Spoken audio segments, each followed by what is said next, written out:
मैं एक बार जरा सीधे मनोज लाल दास मन्नू जी के पास जा रही हूं, जो कि जेडीयू के नेता हैं। मनोज जी, जरा बताइए, नीतीश कुमार को इस वक्त डर लग रहा है कि उनकी पार्टी टूट सकती है, इसीलिए उन्हें लग रहा है कि अगर कुर्सी बचानी है तो बीजेपी के साथ जाना है। देखिए सुचित्रा जी, सबसे पहले तो सभी लोगों को अपने दिमाग से ये निकाल लेना होगा कि नीतीश कुमार जी के पार्टी के जो विधायक हैं वो टूट रहे हैं। अच्छा, ऐसा कहीं से संभव नहीं है। राजनीतिक के दृष्टिकोण से क्या होगा उसकी बात मैं नहीं कर रहा हूँ। मैं ये कह रहा हूँ कि नीतीश जी के जो भी विधायक हैं वो सब नीतीश जी के साथ हैं और किसी के साथ नहीं जाने वाले हैं। ये सबसे पहले तय। हमारा अभी कहीं से कुछ नहीं है, हम लोगों की बैठक चल रही है, लोग लगे हुए हैं जरूर, लेकिन हमारा बैठक चल रहा है और बैठक के सामने आने के बाद ही निर्णय कुछ होगा। लेकिन हमें जहां तक है कि ये सवाल जो उठ के आ रहा है और कौन टूट रहे हैं, मैं इस पर कोई बात नहीं कहना चाहूंगा। हाँ। नीतीश कुमार जी के जदयू के जो भी विधायक हैं सब एकजुट हैं और एकजुट रहेंगे और अपने नेता नीतीश जी के आदेश का सशक्त पालन करेंगे। इसके लिए तमाम दलों को भी और तमाम हमारे पत्रकार मित्रों को भी निश्चित रहना होगा कि ऐसा कोई बात नहीं है। नहीं, तो फिर एक बात बताइए, ये बैठकों की बाढ़ क्यों आ गई है इस वक्त बिहार में? नीतीश कुमार को लालू यादव ने फोन किया है, वहां तेजस्वी जी बैठक बुला रहे हैं या नीतीश कुमार विधायकों को बुला रहे हैं, ऐसा क्या हो गया है? देखिए, राजनीति में कब कहाँ क्या होता है इसकी कहना बड़ा मुश्किल है। अब तो यही तो बात है। नीतीश कुमार, देखिए, मैं बेबाकी से इस बात को मैं स्वीकार करता हूँ। मैं छल प्रपंच वाली बात नहीं करता हूँ। आपने जो बात कही, सुनिए, आप कह रहे हैं कि राजनीति में किसी भी समय कुछ भी हो सकता है, ये बहुत बड़ी बात कह रहे हैं आप। इसका सीधा मतलब ये है कि नीतीश कुमार भी कहीं जा सकते हैं, तेजस्वी यादव और लालू यादव भी कोई बड़ा निर्णय ले सकते हैं, ये भी बड़ी बात है। मैं एक बार बड़ी खबर बता दूं कि नीतीश कुमार को मनाने की कोशिशें में लगे हुए हैं आरजेडी के नेता। लालू यादव ने नीतीश को फोन किया है और नीतीश और लालू में फोन पर बात हुई है। अब बड़ी बात यह है कि नीतीश कुमार और लालू के बीच फोन कॉल की जरूरत क्या है? अक्सर पिछले कुछ दिनों में हमने देखा कि नीतीश कुमार लालू यादव के आवाज जाते रहे हैं, मुलाकात करते रहे। ये मैं तब की बात कर रही हूँ कुछ समय पहले तक, जब रिश्ते अच्छे थे। जब खटास की बात हुई तो मुलाकात भी कम होने लगी है और अब एक बार फिर से फोन करके बात करनी पड़ी है। समीर चौगांवकर जी, मैं आपसे पूछ रही हूँ, बिहार में क्या 24 घंटे में कुछ बड़ा हो सकता है? और ये देखिए कि कैसे लगातार ये अटकलें रहती रही कि नीतीश कुमार क्या फिर पलटी मार सकते हैं, क्या फिर जा सकते हैं, क्या ऐसा होने वाला है फिर से? देखिए सुचित्रा जी, कुछ दिन पहले अमित शाह जी ने कहा था एक इंटरव्यू में कि अभी कोई प्रस्ताव आया नहीं है, प्रस्ताव आएगा तो देखा जाएगा। मुझे लगता है नीतीश कुमार ने वह प्रस्ताव भारतीय जनता पार्टी के पास भेज दिया है। और वह प्रस्ताव क्यों भेजा है आप देखिए। कुछ दिन पहले नीतीश कुमार ने लालू प्रसाद के मंत्री जो थे, चंद्रशेखर शिक्षा मंत्री, उनका विभाग बदल दिया।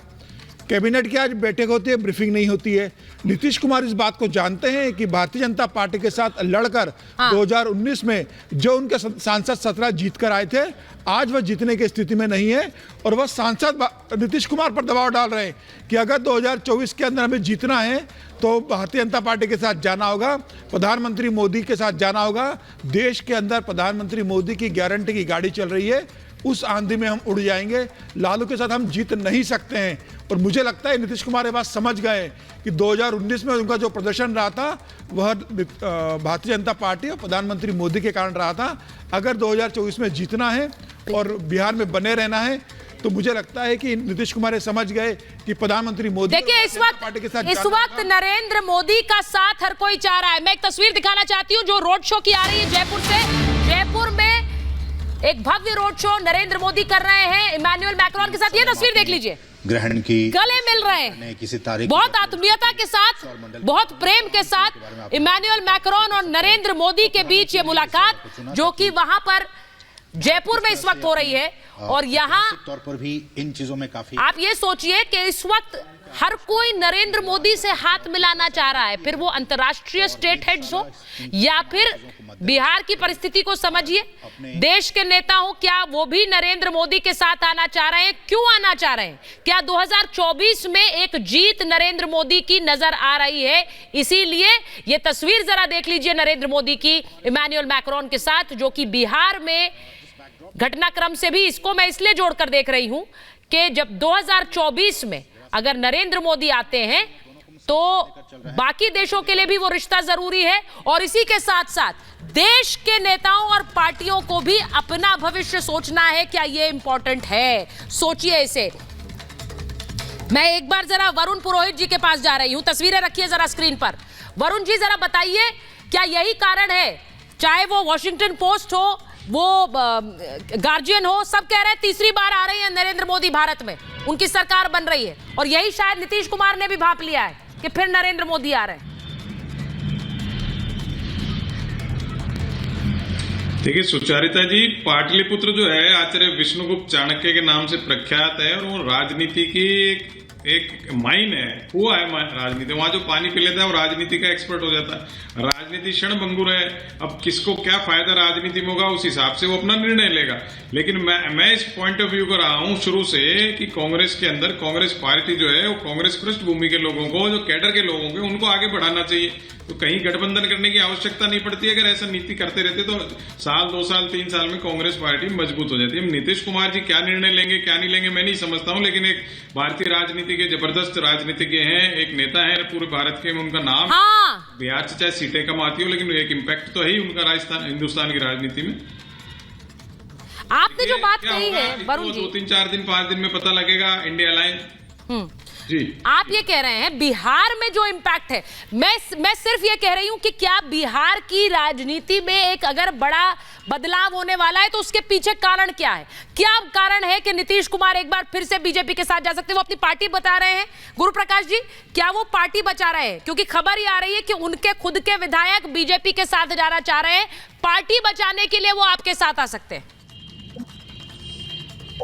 में ये एक बड़ा ही महत्वपूर्ण समय है, ये बड़ा ही टर्निंग पॉइंट है भारत की राजनीति में, और राजनीति का स्वभाव, राजनीति का व्याकरण बदल रहा है। जितनी भी परिवार आधारित पार्टियां हैं, जितनी भी व्यक्ति आधारित पार्टियां हैं, उनका कोई भविष्य नहीं बचा है।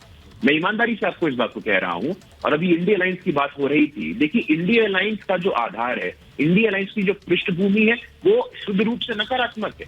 उनके पास ना कोई विजन है, ना कोई रोड मैप है।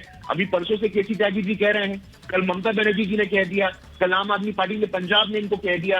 तो देखिए, जब तक आपके पास कुछ नकारात्मक चीजें नहीं रहेंगी, और नीतीश जी के पार्टी के साथ ये हर छोटी पार्टी के लिए संकेत है।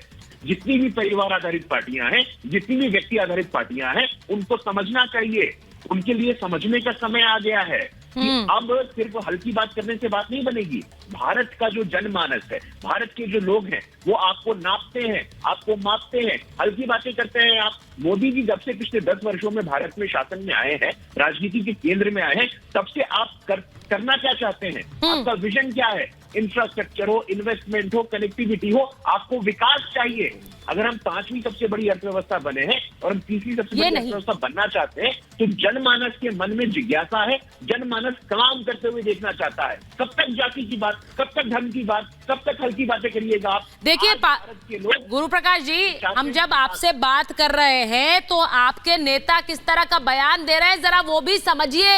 ये जो पोस्चरिंग हो रही है इस वक्त, बिहार के बीजेपी विधायक ज्ञानेंद्र सिंह का बयान आया है, कुछ दिन में बीजेपी सरकार बनने वाली है। एमएलए बीजेपी के साथ कह रहे हैं, बीजेपी के साथ फिर आएंगी जेडीयू, ये उनका बयान आया है। नीतीश कुमार फिर एनडीए में आएंगे, ये बयान आया। इसका